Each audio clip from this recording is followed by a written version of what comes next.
Hello friends, welcome to my channel G K cafe. देखिए, first part में लेकर आया था वोकेबलरी के ऊपर जो एसएससी की मैं बता रहा था आपको, और ये है सेकंड पार्ट और ये सारी प्रीवियस ईयर्स की हैं। ठीक है, जैसे मैंने आपको बताया था मैं अपने तरीके से बताऊंगा मैं कैसे पढ़ता था या आपको कैसे पढ़नी है। कोई रट्टाफिकेशन नहीं करना, कोई ट्रिक के साथ नहीं करना, बट उसको जितना मेमोराइज़ करेंगे उतना बेनिफिट करेगा हमारे एग्जामिनेशन के पॉइंट ऑफ व्यू से। सेकंड पार्ट है, इसका लिंक आपको फर्स्ट पार्ट का मैं आपको इस वीडियो के डिस्क्रिप्शन में आपको मिल जाएगा। अब चलते हैं हमारी वोकेबलरी पे। तो देखिए, सबसे पहला क्या है, जिसने पूछा है एंटोनिम्स। किसका पूछा है? गुडविल का। गुडविल सभी जानते होंगे। गुडविल माने क्या होता है? ख्याति। ख्याति हिंदी में कहते हैं, मतलब आप बहुत ही एक टाइम से बहुत लंबे समय से आप उस पर काम कर रहे हैं और उसकी एक बहुत ही अच्छी इमेज बना देते हैं, उसको कहते हैं गुडविल। ये सभी जानते होंगे वैसे बेसिकली। अगर मैं आपको बोलूँ इसका एंटोनिम्स पूछा है, तो देखिए एंटोनिम्स इसके आसपास कोई दिख नहीं रहा है। इसका ऑप्शन जो एसएससी ने रखे थे वही मैंने रखे हैं, तो इसका हो जाएगा एंटोनिम्स। और माना भी क्या था? हॉस्टिलिटी। हॉस्टिलिटी माने क्या होता है? अनफ्रेंडली। डायरेक्टली मैं अगर आपको समझाऊं तो एक अच्छा नेचर ना होना, ना या फ्रेंडली ना होना, उसको कहते हैं हॉस्टिलिटी। ठीक है, हॉस्टाइल आपने सुना होगा, उसी का मतलब है ये।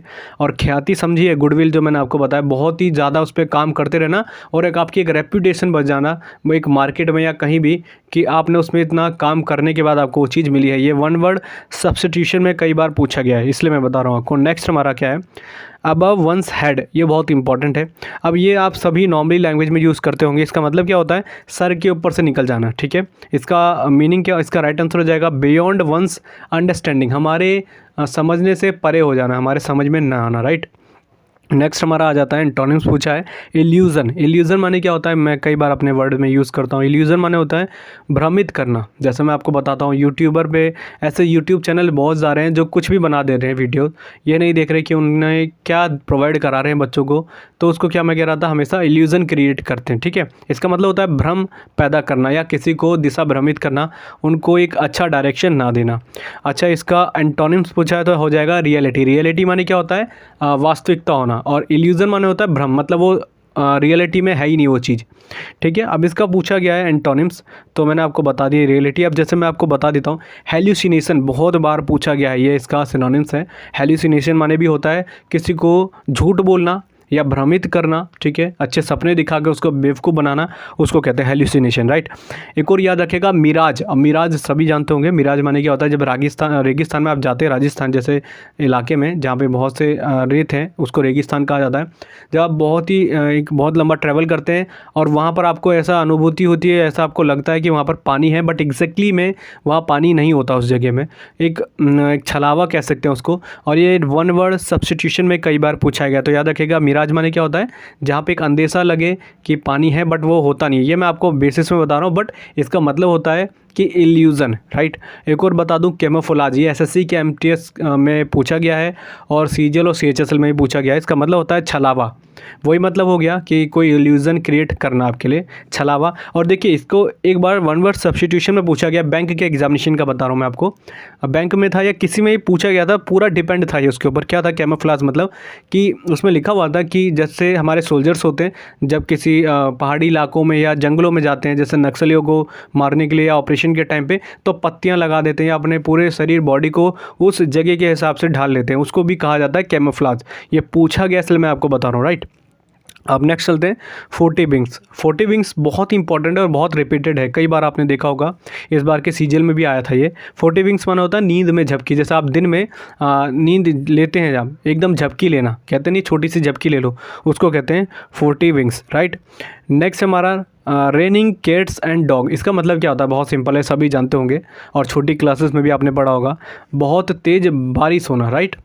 नेक्स्ट हमारा हो जाता है, अगर आप किसी भी गवर्नमेंट जॉब की तैयारी कर रहे हैं तो आपको पता होगा जीके में स्टैटिक जीके का लगातार वैल्यू बढ़ता जा रहा है, और इंग्लिश में वोकेबलरी का। एसएससी एग्जामिनेशन को खासकर ओरिएंटेशन को बता रहा हूँ मैं, बहुत लोगों की डिमांड में मैंने ई बुक बनाई है, लिंक आपको डिस्क्रिप्शन में मिल जाएगा दोनों का। सबसे बड़ी बात, मैंने इसमें सारे कंपाइलेशन टॉपिक जो होते हैं स्टैटिक जीके के उसमें इंक्लूड करा रखे हैं, और वोकेबलरी में सारी प्रीवियस के कंपाइलेशन दे रखे हैं दोनों ही ई बुक में, चाहे वो स्टैटिक जीके की हो जिसमें एसएससी रेलवे सारे प्रीवियस के क्वेश्चन इंक्लूड कर रखे हैं, साथ ही साथ टॉपिक कर रखे हैं। और सबसे बड़ी बात क्या आपको पता होगा, प्रीवियस बहुत ज़्यादा रिपीटेशन होता है एसएससी या रेलवे एग्जामिनेशन में, तो आप उसको देख सकते हैं। और साथ ही साथ मैं अपडेट करके देता रहता हूँ, जो फ्रीली आपको टेलीग्राम चैनल में मिल जाता है। काम। अब इसका मतलब क्या होता है? काम डाउन बोलते हैं कई बार, तो मतलब शांत हो जाना। ठीक है, शांति को भी कहते हैं।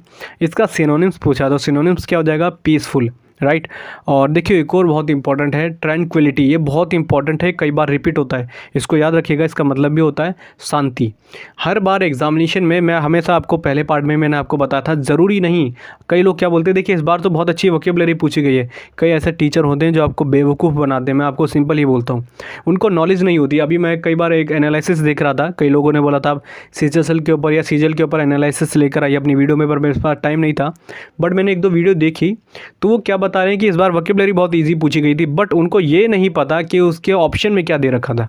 ऑप्शन में ऐसी वोकेबलरी कई बार दे दी जाती है, मेंस के एग्जामिनेशन में आप देखेंगे ऊपर की ज़्यादा टफ नहीं होती, जैसे यहाँ पे लिखा है काम, ठीक है, और ऑप्शन में आपके सामने आ जाएगा ट्रैंक्विलिटी। अब यहाँ पर ऑप्शन में आपको पता है पीस माने शांत होता है, ये नॉर्मली जो वर्ड आपको पता है, बट इसका मतलब नहीं पता होगा तो फंस जाएंगे। तो ये मत सोचिए कि कई बार मैं अब सिनेरियो सेट हो चुका है। अभी कई लोग मेरे को बता रहे थे कि इस बार तो वोकेबलरी बहुत ईजी आ रही है तो हमको करने की ज़रूरत नहीं है ना ज़्यादा, तो ऐसा मत सोचिए। चाहे सीजीएल हो सीएचएसएल हो, ऊपर वाली वोकेबलरी पे डिपेंड नहीं करता, जो आपके ऑप्शन है वो भी आपको क्लियर होने चाहिए, चारों ऑप्शन आपको पता होने चाहिए, तब आपकी वोकेबलरी मजबूत होती है और आप तब आपको पता चलेगा कि किस टाइप की वोकेबलरी पूछी गई थी, राइट। इतना मेरा आपको अवेयर कराना बहुत ज़रूरी हो जाता है। नेक्स्ट हमारा क्या है, रेलेवेंट। कई बार मैं भी वर्ड यूज़ करता हूँ। रेलेवेंट माने क्या होता है, हिंदी में बोले तो संगत होना किसी चीज़ के, या वो आपके अनुरूप हो, वो चीज़ आपके हिसाब से हो, उसको कहते हैं रेलेवेंट, ठीक है। और इसका सिनोनिम्स पूछा है तो इसका क्या हो जाएगा, एप्लीकेबल, राइट। एप्लीकेबल माने भी होता है वो आपके हिसाब से, आपके अनुरूप हो या उसके हिसाब से, आपके हिसाब से चले, राइट। नेक्स्ट हमारा है डिमिनिश। ये बहुत बार पूछा जाता है और देखिए मेरे को तो याद करने में दिक्कत नहीं हुई क्योंकि सभी जानते हैं मेरा बैकग्राउंड क्या था, तो ये वर्ड कई बार यूज़ होता था, ठीक है, डिमिनिश। और डिमिनिश माने होता है, इसका देखिए एंटोनिम्स पूछा है। पहली बात, इसका मतलब होता है कम होना, लगातार, और इसका एंटोनिम्स हो जाएगा इंक्रीज, बढ़ना। अच्छा एक और याद आ गया मुझे, रैपिड। रैपिडली कई बार पूछा जाता है कि रैपिडली माने क्या होता है। रैपिडली माने होता है कि बहुत तेज़ी से बढ़ना, राइट, तो इसको भी याद रखिएगा। बढ़ना हो सकता है, बहुत तेज़ी से बोलते हैं, बढ़ने या घटने के यूज़ में होता है, बट एग्जैक्टली अगर बोले तो रैपिडली माने होता है बढ़ना, ठीक है। और फिर नेक्स्ट चलते हैं। नेक्स्ट हमारा रिवाइव, ये बहुत इंपॉर्टेंट है, इसको ज़रूर याद रखिएगा। इसका सिनोनिम्स क्या हो जाएगा, सिनोनिम्स पूछा है। देखिए मैं आपको एग्जैक्टली अगर आपको बताऊं तो इसका मतलब होता है टू कम और bring something back of life, health and existence. Means क्या होता है इसका मतलब, अगर आप किसी चीज़ को बहुत लंबे समय से अपनी हेल्थ को रिकवर करते हैं, अगर मैं आपको एक वर्ड में बोलूँ, रिकवरी करना, ठीक है, अपनी हिंदी में मेरे को आपको समझाना नहीं आ रहा, मतलब उस चीज़ में दोबारा आ जाना, ठीक है। और रिकवरी समझ सकते हैं आप हिंदी का, मतलब मैंने आपको समझा दिया। अगर आप बहुत लंबे समय से बीमार हैं और आप अपने आप को रिकवर कर रहे हैं, उस पोजीशन में फिर दोबारा आ रहे हैं जिसमें आप एग्जिस्ट करते थे, उसको कहते हैं रिवाइव, ठीक है। और इसका सिनोनिम पूछा है तो इसका हो जाएगा रिकवर। रिकवर मतलब होता है दोबारा से उस स्थिति में आ जाना। नेक्स्ट हमारा है बहुत सीरियस, बहुत इंपॉर्टेंट है, मोस्ट रिपीटेड है, कई बार पूछा जाता है। अब मैं आपको समझा देता हूँ। देखिए मेरे एग्जाम में आया था और मेरे से गलत हुआ था, इसलिए मेरे को आज तक याद रहता है ये। इसका मतलब होता है, देखिए एक अगर मैं आपको बताऊं तो लड़ाकू भी कहा जा सकता है, बट ज़्यादा नहीं। एग्ज़ाम में क्या था, देखिए इसका मतलब होता है नॉइज़ी। नॉइज़ी मतलब होता है जब आप बहुत खुश हो जाते हैं और बहुत हैप्पीनेस के साथ आप लाउडली बहुत चिल्लाते हैं, उसको कहते हैं नॉइज़ी। और इसका मीनिंग होता है ये बहुत सीरियस, ठीक है। या एनर्जेटिक को भी कहा जाता है, इसकी सिनोनिम्स है जो मैं आपको बता रहा हूँ, ठीक है। और इसका एंटोनिम्स पूछा तो क्या हो जाएगा, एंटोनिम्स हो जाएगा पीसफुल। अब मैं अपने हिसाब से बताता हूँ मेरे एग्जाम में क्या हुआ था। मेरे एग्जाम में मेरे को ये याद करके गया था मैं, लड़ाकू होता है इसका मतलब, ये भी होता है इसका मीन, बट इसका एग्जैक्टली मीन होता है कि आप बहुत नॉइज़ी हो, ठीक है, या बहुत एनर्जेटिक हो, या बहुत खुशी में आप चिल्लाते हैं, उसको कहा जाता है बहुत सीरियस। तो ये याद रखिएगा, इसका मतलब होता है बहुत ही चिल्लाना या एक अच्छे खुशी में चिल्लाना, बट आपका वो चीज़ लाउड होना चाहिए, राइट। नेक्स्ट हमारा क्या हो जाता है आर्टफुल, और इसमें सिनोनिम्स पूछा तो आर्टफुल माने क्या होता है, सभी जानते होंगे, नॉर्मली वर्ड यूज़ किया जाता है। आर्टफुल माने होता है चालाक होना, बहुत चतुर होना किसी चीज़ को लेकर। और इसका पूछा गया है सिनोनिम्स, तो सिनोनिम्स हो जाता है क्राफ्टी। ये बहुत इंपॉर्टेंट है और ये कई बार रिपीट हुआ है एसएससी के एग्जामिनेशन में, तो याद रखिएगा इसका मतलब भी होता है चालाक होना या चतुर होना अपने किसी भी चीज़ को लेकर, राइट। और मैं आपको दो तीन बता देता हूँ, जैसे चालाक के बहुत बार पूछे जाते हैं, जैसे कनिंग बहुत इंपॉर्टेंट है, इसको भी याद रखिएगा। और स्लाई, ये स्लाई SLY, इसकी स्पेलिंग भी याद रखिएगा, मैं इसलिए बता रहा हूँ आपको, और बहुत इंपॉर्टेंट है। ये एसएससी के CGL 2015 में पूछा गया, इसलिए मैं आपको बता रहा हूँ। और DVS ये मोस्ट इंपॉर्टेंट है, इसको भी याद रखिएगा। तीनों बता दिए मैंने आपको। एक तो क्राफ्टी आपको याद ही रखना है, कनिंग भी याद रखना है, और कनिंग तो सभी जानते होंगे, नॉर्मली वर्ड में यूज़ होता है। स्लाई SLY ये भी याद रखिएगा। और DVS माने भी क्या होता है, चालाक या चतुर होना, राइट। नेक्स्ट हमारा हो जाता है हर्ष। ये बहुत इंपॉर्टेंट है और बहुत ईजी है। इसका एंटोनिम पूछा है तो पहले इसका मीनिंग पता होना चाहिए। इसका मतलब होता है बहुत ही कटु बोल सकते हैं, कड़वा बोल सकते हैं, या एक कह सकते हैं अच्छा नेचर ना होना, मैं अगर आपको बताऊँ तो। और इसका एंटोनिम पूछा तो जेंटल हो जाएगा। जेंटल माने क्या होता है, बहुत सज्जन, बहुत लेनियंट होता है। लेनियंट माने याद रखिएगा मतलब होता है दयालु या बहुत ही अच्छा परोपकारी बोल सकते हैं, बेनिफिशियरी भी बोल सकते हैं, राइट। अब इसका सिनोनिम्स याद रखिएगा। सिनोनिम्स क्या होते हैं, बिटर। बिटर सभी जानते होंगे, बिटर माने होता है बहुत कटु या बहुत ही नेचर वाइज बहुत मतलब कहते हैं एक तरीके से क्रूअल होना या अच्छा ना होना, किसी के साथ अच्छे से बात ना करे उसको कहते हैं। रिजिड। रिजिड माने क्या होता है, अकड़ी होना, ठीक है। या सीवियर बहुत इंपॉर्टेंट है वोकैबुलरी में, ये स्पेलिंग मिस्टेक्स में कई बार पूछा गया है। सीवियर माने भी क्या होता है, इसी का मीन होता है। और स्ट्रीडेंट बहुत इंपॉर्टेंट है, स्पेलिंग याद रखिएगा, STRIDENT। स्ट्रीडेंट माने होता है कटु या बहुत ही अक्कड़बाज या बहुत ही जिद्दी, ये भी इसको यूज़ कर सकते हैं, राइट। तो देखिए आज तक मैंने ये जो करा, ये सेकंड पार्ट था, इसमें मैंने करा दिए। ज़्यादा करा देता हूँ तो लोगों को बोरिंग फील होता है, राइट। और इतने मैंने आपको करा दिए हैं, इसके बाद मैं और पार्ट्स लेकर आता रहूँगा धीरे धीरे। लोगों को बहुत पसंद आती है जो मैं चीज़ आपको प्रोवाइड कराता हूँ, क्योंकि लोग कहते हैं कि आप बहुत अच्छे से एक्सप्लेनेशन देते हैं। तो मैं ये कोशिश करता हूँ जितना मैं आपको अपने अच्छे एफर्ट से आपको चीज़ें बता दूँ। और मैं कभी भी किसी चीज़ को याद नहीं करता, मैं हमेशा, मेरे को देखिए मुझे 3-4 साल हो गए वोकैबुलरी को छोड़े हुए, बट मैं आज भी अगर मैंने 9000 याद करी थी तो मुझे 8000 आज भी याद होंगी।